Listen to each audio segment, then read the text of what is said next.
نماز سے پہلے یا بعد کی سنتیں اگر نہ پڑھیں تو اللہ کے ہاں اس کا حساب ہوگا۔ دیکھیں نماز کی جو سنتیں مؤکدہ ہیں، نماز سے پہلے کی یا بعد کی، اس کا پڑھنا لازم ہے۔ اگر کوئی آدمی کبھی، ایک تو یہ ہے نا کہ کوئی ایمرجنسی ہو گئی، کوئی ضرورت پڑ گئی، کہیں جانا پڑ گیا، سفر میں ہے، تو پھر تو گنجائش ہے کہ آدمی نہ پڑھے، لیکن مستقل طور پر اس کو چھوڑنا یہ شرعی نقطہ نظر سے ٹھیک نہیں ہے، اور شرعی نقطہ نظر سے ایسا آدمی قابل ملامت ہے۔ اس کو اس پہ تنبیہ کی جائے گی، اس کو سمجھایا جائے گا، اور اس کو ملامت کی جائے گی کہ یہ جو کام کیا جا رہا ہے یہ غلط ہے، اس لیے کہ رسول اللہ صلی اللہ علیہ وسلم نے ان سنتوں کی بہت زیادہ تاکید فرمائی ہے۔ مفتی صاحب اس مسئلے کا حل بتائیے، استخارہ ہم خود یا کسی اور کے لیے کر سکتے ہیں کسی مسئلے کے لیے کہ ایسا کروں یا نہ کروں، مثلا بہن کا رشتہ کرنا ہو یا کسی اور کام کے لیے، یا اگر استخارے کے بعد خواب میں صحیح نہ آئے کسی اور کے لیے تو کرنا ہے۔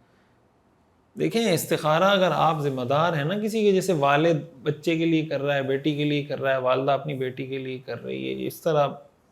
اس میں تو کوئی حرج کی بات نہیں ہے۔ یہ جو ہمارے یہاں استخارہ نکالنے کا سسٹم چل پڑا ہے نا کہ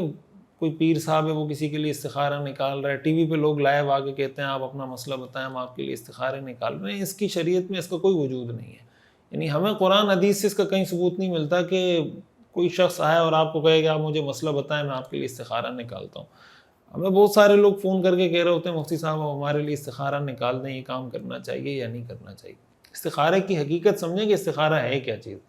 استخارہ اصل میں دعا ہے۔ استخارے کا لفظی مطلب ہے خیر طلب کرنا۔ خیر طلب کرنے کا کیا مطلب؟ آپ اللہ سے خیر طلب کرتے ہیں۔ انسان دو معاملات میں کنفیوز ہو رہا ہے نا کہ کروں نہیں کروں، یا یہ کروں یا یہ کروں، تو وہ دعا کرتا ہے، وہ جو استخارے کی دعا ہے اس میں یہی ہے کہ یا اللہ میں آپ سے طلب کرتا ہوں کہ جو چیز بہتر ہو وہ میرے دل میں ڈال دے، ان دو میں سے جو کام بہتر ہے، کرنا بہتر ہے تو وہ میرے دل میں ڈال دے، اور نہ کرنا بہتر ہے تو وہ میرے دل میں ڈال دے، اور اگر اس کام کا یہ پہلو بہتر ہے تو یہ میرے دل میں ڈال دے، یہ پہلو بہتر ہے تو یہ میرے دل میں ڈال دے۔ یہ دعا کی جاتی ہے۔ جیسے مشورہ ہوتا ہے نا کہ آپ کسی انسان سے مشورہ کرتے ہیں، تو استخارہ آپ یہ سمجھیں کہ استخارہ اللہ سے مشورہ کیا جاتا ہے، اللہ سے رہنمائی طلب کی جاتی ہے کہ اللہ میری رہنمائی فرما دیں۔ اب بس آپ کی ذمہ داری یہی ہے کہ آپ استخارہ کریں، دعا کریں، اور بس پھر جس پر دل مطمئن ہو جائے وہ کام کر لیں۔ اس کے لیے یہ ضروری نہیں کہ آپ کو کوئی خواب آئے گا، خواب میں کوئی چیز نظر آئے گی، یا کوئی گرین چیز نظر آئے گی، یا کوئی ریڈ چیز نظر آئے گی، یا دودھ نظر آئے گا وغیرہ وغیرہ جو لوگوں نے مشہور کیے ہیں۔ بس اس میں اصل یہی ہے کہ آپ استخارہ کریں، 3 دن استخارہ کر لیں، سنت عمل ہے، دعا پڑھیں، 2 رکعت نماز پڑھیں، سو جائیں، 3 دن بعد جس پر آپ کا دل مطمئن ہو جائے، لیکن استخارے کے ساتھ ساتھ مشورہ بھی کریں۔ یعنی جس فیلڈ میں آپ استخارہ کر رہے ہیں وہ بزنس ہے تو بزنس سے ریلیٹڈ لوگوں سے مشورہ کریں، نکاح کے معاملات ہیں تو اس سے متعلق لوگوں سے مشورہ کریں، کوئی بھی معاملہ ہے تو اس فیلڈ کے جو ماہرین ہیں ان سے مشورہ ضرور کریں۔ مشورہ کرنے کے بعد آپ کے سامنے 2 آپشن آئے، پھر آپ استخارہ بھی کر لیں کہ ان میں سے میں نے کیا کرنا ہے، تو انشاءاللہ اللہ تعالیٰ اس میں خیر رکھیں گے۔ باقی بہن کے لیے، جیسے والدین اپنے بچوں کے لیے، ظاہر ہے کہ وہ ان کا کنسرن ہے، وہ ان سے متعلق ہیں، یہ چیزیں سرپرست ہوتے ہیں بعض اوقات بھائی بہن وغیرہ وغیرہ، لیکن اس طرح عمومی طور پہ لوگوں کے لیے استخارے کرنا یہ ٹھیک نہیں ہے۔ مفتی صاحب انسٹیٹیوٹ میں اساتذہ بیچ میں چھوڑ دیتے ہیں جس سے بچوں کا نقصان ہوتا ہے، اب ان سے یہ ایگریمنٹ کرنا ٹھیک ہے کہ اگر وہ بیچ میں چھوڑ دیں تو ان کو سیلری نہیں ملے گی، اور اگر 1 ماہ پہلے بتا دیں اس دوران اگر دوسرا ٹیچر مل جائے تو سیلری ملے گی؟ دیکھیں اس طریقے سے سیلری کاٹنا تو ٹھیک نہیں ہے، یہ ان کو آپ پابند کر سکتے ہیں کہ بھائی آپ نے اگر ادارہ چھوڑنا ہے تو آپ ہمیں 1 مہینے پہلے یا 2 مہینے پہلے آپ ہمیں انفارم کریں گے، تو اگر آپ ہمیں انفارم کر دیں، وہ آپ کو انفارم کر دیں، پھر جتنا عرصہ انہوں نے آپ کے پاس سروس کی، جو خدمت کی ہے، جو کام کیا ہے، تو اس کی سیلری تو آپ پہ ڈیو ہو جائے گی۔ ایسا نہیں ہو سکتا کہ انہوں نے سروس دی ہے آپ کو، انہوں نے وہاں آپ کے ہاں نوکری کی ہے، اور نوکری کرنے کے بعد آپ اس کو 1 مہینے کی تنخواہ اس لیے نہیں دے رہے کہ اس نے آپ کو بر وقت بتایا نہیں، تو اس طریقے سے اس کی کٹوتی کرنا یہ جائز نہیں ہے، لیکن اخلاقی اعتبار سے اس پہ لازم ہے کہ بھائی وہ آپ کو بتائے، جو بھی آپ کے رول ریگولیشن ہے کہ 1 مہینہ پہلے بتائیں، 2 مہینے پہلے بتائیں، 3، جو بھی رول ریگولیشن ہے ادارے کے،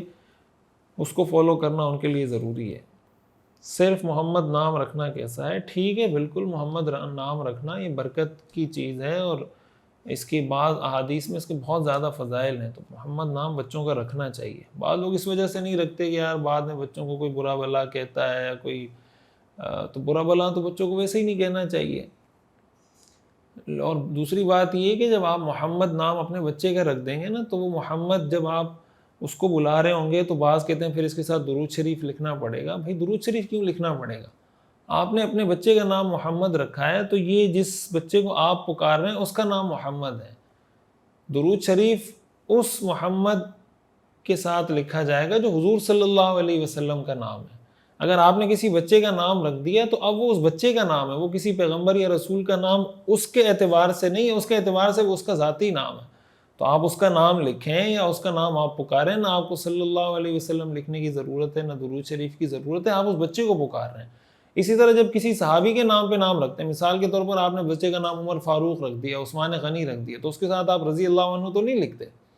اس لیے نہیں لکھتے کہ آپ جب بچے کو بلا رہے ہوتے ہیں تو آپ اس بچے کو بلا رہے ہوتے ہیں, کسی صحابی کو نہیں بلا رہے ہوتے. تو اس لیے اس وجہ سے کنفیوز نہیں ہونا چاہیے. عورتوں کا گھر میں بھائی باپ شوہر کے سامنے یا اکیلے ننگا سر رکھنا کیسا ہے؟ دیکھیں گھر میں عورت کے سامنے اگر محرم ہے یا شوہر ہے تو وہ ننگے سر پھر سکتی ہے. مطلب اس کو اپنا ایک وہ نہیں بنانا چاہیے, روٹین کی چیز نہیں بنانی چاہیے, لیکن بہرحال یہ جائز ہے. گھر میں ظاہر ہے کہ عورت ہر وقت اگر اس کنڈیشن میں رہے بالکل دوپٹہ اوڑھ کر اور بالکل اس طرح کے اس سر سے دوپٹہ بھی نہیں اتار سکتی. شریعت میں ظاہر ہے کہ یہ سختی نہیں ہے. جو محرم ہے اس کے سامنے اگر سر ننگا بھی ہو تو اس میں کوئی حرج کی بات نہیں ہے, لیکن اس کو اس طریقے سے معمول بنانا کہ بچوں کی تربیت یہ ہونا شروع ہو جائے کہ یار دوپٹے کی کوئی اہمیت نہیں ہے, یہ چیز نہیں ہونی چاہیے.